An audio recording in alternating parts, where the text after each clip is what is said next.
प्रणाम मिथिला। आइ अहाँ सबके अनंत चतुर्दशी के जो पूजा होइए से देखाबै छी और हमहूँ सौभाग्य से बहुत दिन बाद ई पूजा नज़दीक से सामने से बैस कऽ देखलहुँ हैं।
Pitaya asumita angkutwa aswagya akamesya anubodabya disrisute ebatna rechakarsa kongelijono pidikana rupe kotitu wata desa prakasya jeteknika muhabel sosa transpuri dasya amasa edibe nari no ke jetasya nisu mantra adi singhasne suhe paswasya sanchakra संघचक्र गदा आरुक्ता मंत्रस्यामा आदि प्राय किस रूप नंदकल विभूत जानते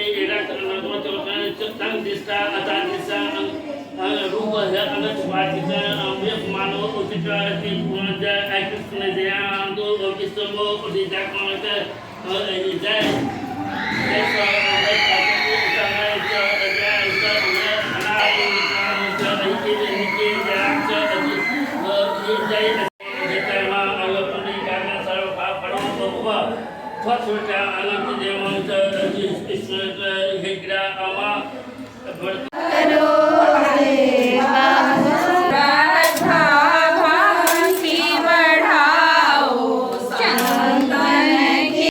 एखन अहाँ सब बाबू साहेब डौरी मधुबनी के पूजा देखलहुँ तऽ एहिठमन ही अनंत के पूजा भेल। तऽ दीदी कहले जे अहाँ सब ई प्रसादी भी खा कऽ जाओ जे भोग पर चढ़ै छै और ई में सब चीज बिना नून के छलैया, तरकारी के छोड़ि कऽ, और ई सब भगवान के चढ़ल छलै ने। तऽ सौभाग्यशाली छी जे हमरा सबके प्रसाद संगे ई भोजन वाला प्रसाद सेहो खाय ला भेटल। भगवान विष्णु भगवान सबके कल्याण करे, सब नीक रही और सब तरह भरल पूरल रही।